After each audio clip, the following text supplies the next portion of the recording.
नमस्ते दोस्तों। आज हम बात करेंगे पर्यावरण के एक चैप्टर के बारे में। तो पर्यावरण के उस चैप्टर का नाम है हमारा परिवार हमारे मित्र। दोस्तों, इस पर्यावरण के चैप्टर में हमारा परिवार हमारे मित्र में टोटल 4 टॉपिक है। और 4 टॉपिकों के नाम है परिवार और समाज से सहसंबंध, ये पहला पार्ट है। दूसरा पार्ट है हमारे पशु पक्षी, हमारे पालतू पशु। तीसरा पार्ट है हमारे पेड़ पौधे। और चौथा और अंतिम पार्ट है हमारे प्राकृतिक संसाधन। तो सबसे पहले हम आज वीडियो में सबसे पहला पार्ट जो हमारा है परिवार और समाज से सहसंबंध, हम उसकी बात करेंगे। परिवार क्या होता है, परिवार से सहसंबंध क्या होता है। तो हम बात करेंगे, इसके अंतर्गत हम बात करेंगे परिवार के बड़े बूढ़े, बीमार, किशोर, विशिष्ट आवश्यकता वाले बच्चों की देखभाल और उनके प्रति हमारी संवेदनशीलता। हालांकि हमारी संवेदनशीलता यह हमारा टॉपिक हमारे सिलेबस में नहीं है, लेकिन हम उनकी संवेदनशीलताओं के बारे में भी पढ़ेंगे। तो सबसे पहले हम बात करते हैं कि परिवार और समाज से सहसंबंध। तो परिवार मुख्य रूप से ऐसे व्यक्तियों का संगठन है, ऑर्गेनाइजेशन है, जो नैसर्गिक रूप से परस्पर संबंध बिना किसी लालच के और निस्वार्थ भाव से संबंधित होता है। और उनमें पारस्परिक निर्भरता का गुण भी पाया जाता है। एक दूसरे की मदद करना, तालमेल बनाकर चलना, यही होती है पारस्परिक निर्भरता, एक दूसरे पर डिपेंड रहना, परिवार की कड़ी में जुड़कर।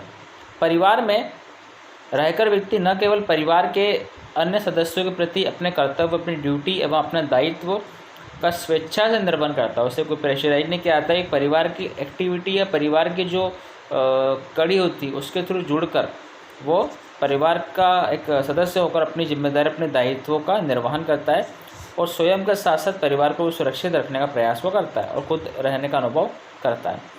एक से अधिक परिवारों को संगठित रूप ही समाज कहलाता है। अगर एक से अधिक परिवार है, वो सभी परिवारों का ग्रुप जो होता है वह हमारा क्या कहलाएगा, समाज, हमारी कम्युनिटी, हमारा समुदाय कहलाएगा, जिसके माध्यम से व्यक्ति का चहुमुखी विकास होता है, हर तरफ से विकास होता है। अतः समाज की प्रथम इकाई परिवार ही है। मतलब हम कम्युनिटी, समुदाय की बात करें तो उससे प्रथम जो यूनिट है, फर्स्ट यूनिट है, वो क्या है, परिवार। तो परिवार कई प्रकार के होते हैं, जिनमें 2 प्रमुख है। एक तो होता है एकल परिवार, सिंगल फैमिली, और एक संयुक्त परिवार मतलब जॉइंट फैमिली। तो भारतीय सामाजिक जीवन की प्रमुख विशेषता संयुक्त परिवार है, जॉइंट फैमिली प्रथा है। इसमें 2-3 पीढ़ियों के सदस्य सम्मिलित रहते हैं, किसी किसी में 4 भी देखने के लिए मिलते हैं। भारत जैसे कृषि प्रधान देशों में संयुक्त परिवार प्रथा ही अधिक देखने को मिलती है। और वर्तमान युग में पिछले कुछ दशकों से बात करें तो भारत में उद्योग धंधों के विकास और लोगों का नगरों की ओर आकर्षण से संयुक्त परिवार व विघटन की प्रवृत्ति बढ़ी है। मान लो किसी ग्रामीण इलाके के व्यक्ति की बाहर नौकरी लग गई, किसी कंपनी में काम करने गया है, तो वो सारे परिवार को न ले आ सकता है, वो खुद अकेला चले जाएगा या उसकी पत्नी को ले जाएगा। तो इस प्रकार से जो संयुक्त परिवार है उसके विघटन की दर बढ़ गई है। तो यह हमारा होता परिवार। जो परिवार की परिभाषा हमने देखी। अब बात करेंगे परिवार और समाज से सहसंबंध। परिवार और सहसमाज से संबंध कैसे होते हैं।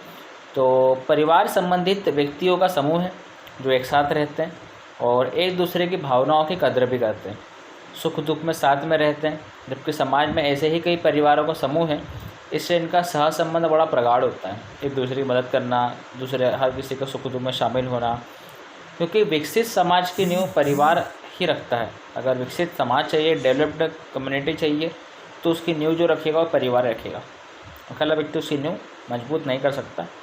परिवार के बड़े बूढ़े ही संस्कार के स्रोत है, इसलिए उनका आदर करना चाहिए, उनका निरादर, अपमान या तिरस्कार नहीं करना चाहिए। निरादर, उनका अपमान व तिरस्कार नहीं करना चाहिए और उनको सम्मान देते हुए उनके जीवन के अनुभव के अनुसार अपने जीवन का निर्वाह करना चाहिए। उन्होंने जो एक्सपीरियंस, जो अनुभव लिया है, उसके अनुसार हमारे अपने जीवन को जीने की सोचना चाहिए। वृद्धावस्था में व्यक्ति सिर्फ अपनों से स्नेह की अपेक्षा रखता है और जिसकी आज के दौर में कमी होती जा रही है। स्नेह धीरे धीरे आज के दौर में कम होता जा रहा है और इसी कारण आजकल परिवार, अधिकतर लोगों का बुढ़ापा वृद्धाश्रम में गुजर रहा है, जो कि हमारे लिए बहुत विकट परिस्थिति होती है। माता पिता किस तरीके से अपने बच्चों को पाल पोस बड़ा करते हैं और कई प्रकार के वृद्धाश्रमों में आज भी माता पिता पीड़ित है और अपने बच्चों को ज़रा प्रताड़ित किए जाते हैं और उनको अंत समय में जो स्नेह की अपेक्षा होती है, जो उनको ज़रूरत होती है, वो उनका जीवन वृद्धाश्रम में कटता है। तो यदि किसी परिवार में कोई व्यक्ति किसी बीमारी से गुजर रहा है तो उसका उचित इलाज करवाना चाहिए और उसकी हौसला अफजाई करना चाहिए, जिससे शीघ्र स्वस्थ हो सके। अब हम बात करेंगे किशोर बालक के शारीरिक विकास में परिवार का योगदान। किशोर बालक जो होता है, एडोलेसेंस चिल्ड्रन बोल सकते हैं उसको, उसके विकास में परिवार का योगदान क्या होता है शारीरिक विकास में। तो माता पिता के स्वास्थ्य और शारीरिक रचना का प्रभाव उन पर पड़ता है।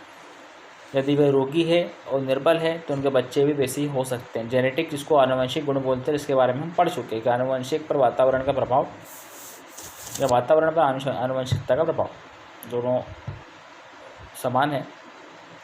स्वस्थ माता पिता के संतान का स्वस्थ शारीरिक विकास होता है और बालकों की नियमित दिनचर्या हो सके उत्तम स्वास्थ्य के आधारशिला है। उनके सोने, खाने, पढ़ने, खेलने आदि का समय निश्चित होना चाहिए और इनके अनियमित होने का प्रतिकूल प्रभाव उनमें शारीरिक और मानसिक विकास पर पड़ सकता है बच्चों को। इसे नियमित करने के आधारशिला ही परिवार की सब दायित्व, ये सारे कार्य परिवार के हैं तो उनका प्रॉपर तरीके से ध्यान रखा जाए। बालकों के उचित शारीरिक विकास में उसे अपने परिवार से प्राप्त प्रेम और सुरक्षा की भावना का भी अहम योगदान होता है। उसके बाद किशोर बालक के मानसिक विकास में परिवार का योगदान। अभी हमने बात की थी शारीरिक विकास में योगदान, अब हम बात करेंगे मानसिक विकास में योगदान की। तो किशोर बालक के मानसिक विकास में परिवार का योगदान क्या होता है। बालक की मानसिक क्षमता के विकास में उसके माता पिता का प्रमुख योगदान होता है। मतलब बात करते हैं वंशानुक्रम जो होता है, वंशानुक्रम का प्रमुख योगदान है। जो पीढ़ी दर पीढ़ी गुण चले आ रहे हैं उनका योगदान होता है, जो उसके परिवार का अंतिम अंग है। सौहार्दपूर्ण पारिवारिक वातावरण, बिल्कुल शांतिपूर्ण पारिवारिक वातावरण जो है बालक के मानसिक विकास से घनिष्ठ संबंध है, मतलब संबंध रखता है। बालक के प्रति उसके माता पिता या परिवार का स्नेहयुक्त संबंध का सकारात्मक प्रभाव बालक के मानसिक विकास पर पड़ता है। अगर उससे अच्छा व्यवहार किया जा रहा है तो सकारात्मक प्रभाव बालक के जीवन पर आएगा और उससे नकारात्मक व्यवहार किया जा रहा है तो उससे गलत व्यवहार किया जा रहा है तो नकारात्मक प्रभाव आपको देखने के लिए मिलेगा बालक के जीवन पर। छोटे बच्चों की खासियत होती है जो किशोरावस्था तक के होते हैं। परिवार की आर्थिक स्थिति बालक के मानसिक विकास को प्रभावित करती है। फाइनेंशियल कंडीशन जो होती है, क्योंकि अच्छी आर्थिक स्थिति वाले परिवार में ही बालक को पौष्टिक भोजन, सही शिक्षा का वातावरण, खेल एवं मनोरंजन के अवसर आदि उपलब्ध होते हैं। जबकि एक निर्धन परिवार से ताल्लुक़ रखने वाले बालक के साथ इन चीज़ों में थोड़ी सी कठिनाइयों का सामना करना पड़ता है। माता पिता की शिक्षा का भी बालक के मानसिक विकास पर प्रभाव पड़ता है। शिक्षित माता पिता, पढ़े लिखे माता पिता, परिवार ही बालक के उन्नत भविष्य की आधारशिला है। अभी हमने बात करी थी किशोर बालक के शारीरिक विकास में परिवार का योगदान, किशोर बालक के मानसिक विकास में परिवार का योगदान। अब हम बात करेंगे किशोर बालक के सामाजिक विकास में परिवार का योगदान। तो परिवार ही वह स्थान है जहाँ सबसे पहले बालक का समाजीकरण होता है। समाजीकरण की प्रक्रियाओं के बारे में हम देख चुके हैं। वरिष्ठ पारिवारिक सदस्यों का जैसा आचरण और व्यवहार होता है, बालक भी उसके अनुसार ही आचरण और व्यवहार करने का प्रयत्न करता है। पारिवारिक सामाजिक व्यवस्था भी एक हद तक बालक के सामाजिक विकास को प्रभावित करती है। अब हम बात करेंगे किशोर बालक का समाजीकरण करने वाले पारिवारिक सदस्य व मित्र। किशोर बालक का समाजीकरण करने वाले पारिवारिक सदस्य मित्र कौन है। नवजात बालक कोरा पशु होता है, वो दुनिया में आता ही है, सब कुछ सीखता नहीं है उस शुरुआत से। अपने पार्श्विक प्रवृत्तियों पर नियंत्रण करते हुए सामाजिक आदर्शों, जो समाज के आदर्श है और मूल्यों को सीखता रहता है। इस प्रकार बालक के जीवन के समाजीकरण की प्रक्रिया निरंतर चलती रहती है, न रुकने वाली प्रक्रिया। बालक के समाजीकरण में उसके परिवार, पड़ोसी, स्कूल, मित्र, समुदाय, धर्म इत्यादि आदि का महत्वपूर्ण योगदान होता है। परिवार के चहुमुखी विकास में पारिवारिक सदस्य का नहीं बल्कि माता पिता, सभी नाते रिश्तेदार, साथ साथ खेलने वाले दोस्त, संगी साथी, उसके परिवार में पड़ोस के पालतू पशु, यहाँ तक कि आस पड़ोस के जो पेड़ पौधों का महत्वपूर्ण योगदान होता है। तो ये हमने बात करी किशोर बालक के मानसिक विकास, शारीरिक विकास, सामाजिक विकास और किशोर बालक के समाजीकरण करने वाले पारिवारिक सदस्य और मित्र। अब हम बात करेंगे विशेष आवश्यकता वाले बच्चे कि विशेष आवश्यकता वाले बच्चे होते क्या। हम उसको एक चार्ट के फ्लो चार्ट के माध्यम से समझेंगे। तो पहले हम बात करेंगे पहचान, फिर हम बात करेंगे सुविधाओं के बारे में, फिर हम बात करेंगे संस्थाओं के बारे में, राष्ट्रीय एवं राज्य स्तर कार्यक्रम के बारे में, फिर उसके बाद हम उसके वर्गीकरण के आधार के बारे में पढ़ेंगे। सबसे पहले हम बात करते हैं विशिष्ट आवश्यकता वाले या विशेष आवश्यकता वाले बालकों की पहचान के बारे में। पहचान कैसे करें कि विशेष आवश्यकता वाले बालक कौन है। पहले सामान्य बालकों से 1 पौंड भारी, 1 पौंड की बात करें, 1 पौंड का क्वेश्चन आ सकता है। 1 पौंड जो होता है वो 400 ग्राम के बराबर होता है। 1 पौंड भारी होते हैं, 1.5 इंच से अधिक लंबे भी होते हैं। ये विशेष आवश्यकता वाले बच्चे होते हैं जो कि सामान्य बालकों से 1 पौंड और भारी होते हैं और 1.5 इंच से अधिक लंबे होते हैं। तीव्र विकास होता है, इनका विकास बहुत तीव्र होता है, रैपिड होता है। तीव्र बुद्धि होती है, साहसी जीवन होता है। ये इनकी पहचान है।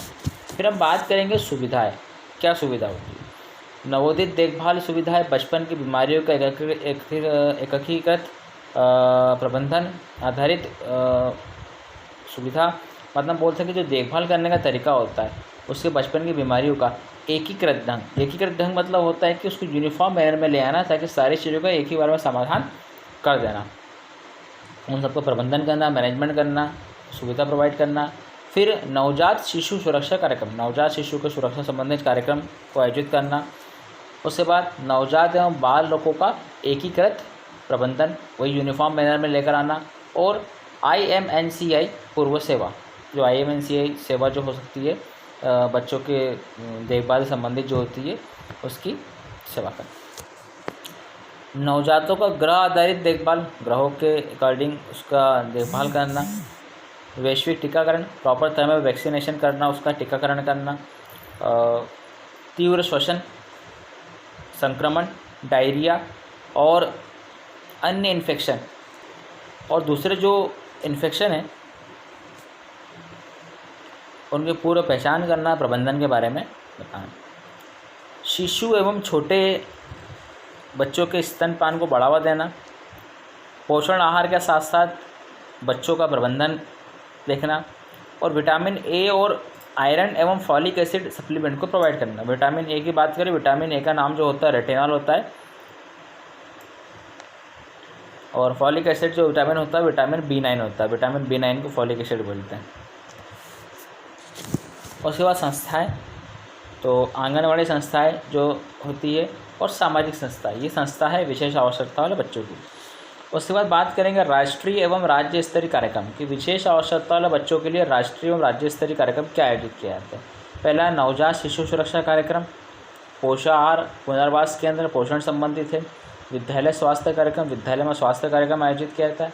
व्यापक टीकाकरण कार्यक्रम, जैसा वैसे ने बात करी वैक्सीनेशन की, आपने देखा होगा स्कूल से मिजल्स रुबेला का जो खसरा का टीकाकरण की प्रोसेस हुई 15 जनवरी से मध्य प्रदेश के समस्त जिलों में चला था।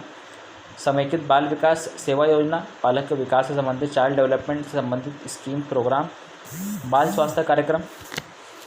अब हम बात करेंगे विशिष्ट बालकों का वर्गीकरण का आधार। तो विशिष्ट जो बालक होते हैं वो 3 प्रकार के वर्गीकरण होता है उनका। पहला जो होता है वो होता है मानसिकता के आधार पर या शैक्षणिकता के आधार पर, उस पर दूसरा होता है शारीरिक रूप से अक्षमता के आधार पर और सामाजिक दृष्टि के आधार पर बालक। हम बात करेंगे पहले मानसिकता के आधार पर या शैक्षणिकता के आधार पर बालक क्या होते हैं। प्रतिभाशाली बालक, जिनके बारे में देख चुके हैं हम। सृजनात्मक बालक, इनके बारे में देख चुके हैं। पिछड़े बालक, इनके बारे में देख चुके हैं। और मंदबुद्धि बालक, इनके बारे में देख चुके हैं। हम इनको पिछले चैप्टर्स में हम बाल विकास के चैप्टर में भी डिटेल में पढ़ चुके हैं क्या होते हैं, इनकी बुद्धि लब्धि IQ लेवल के अकॉर्डिंग। दूसरा होता है शारीरिक रूप से अक्षमता के आधार पर बालक, उसमें हम बात करेंगे अल्पदृष्टि अंधे बालक, ब्लाइंड जो बच्चे होते हैं वो, कम सुनने वाले बालक, फिर अपंग बालक जो हैंडीकैप्ड होते हैं वो, और नाजुक एवं कमज़ोर बालक, इसको अपोषित बालक बोल सकते हैं। उसके बाद सामाजिक दृष्टि के आधार पर बालक की बात करें, समाज की दृष्टि के आधार पर, तो अपराधी प्रवृत्ति वाला बालक, इनके बारे में हम चैप्टर पढ़ चुके हैं। समस्यात्मक बालक, इनके बारे में पढ़ चुके हैं। और सुसमायोजित बालक, जो एडजस्टमेंट आसानी से कर लेते हैं। तो इस प्रकार से हमने हमारा परिवार हमारा मित्र जो हमारा चैप्टर था उसका हमने पार्ट 1 फिनिश कर दिया है। अब हम 2nd, 3rd और 4th पार्ट इसी तरह अगले वीडियो में हम पढ़ेंगे, और इसी के साथ आपको 2nd, 3rd और 4th पार्ट कंटिन्यू पे आसानी सबको मिल जाएगा। तो इसी के साथ धन्यवाद।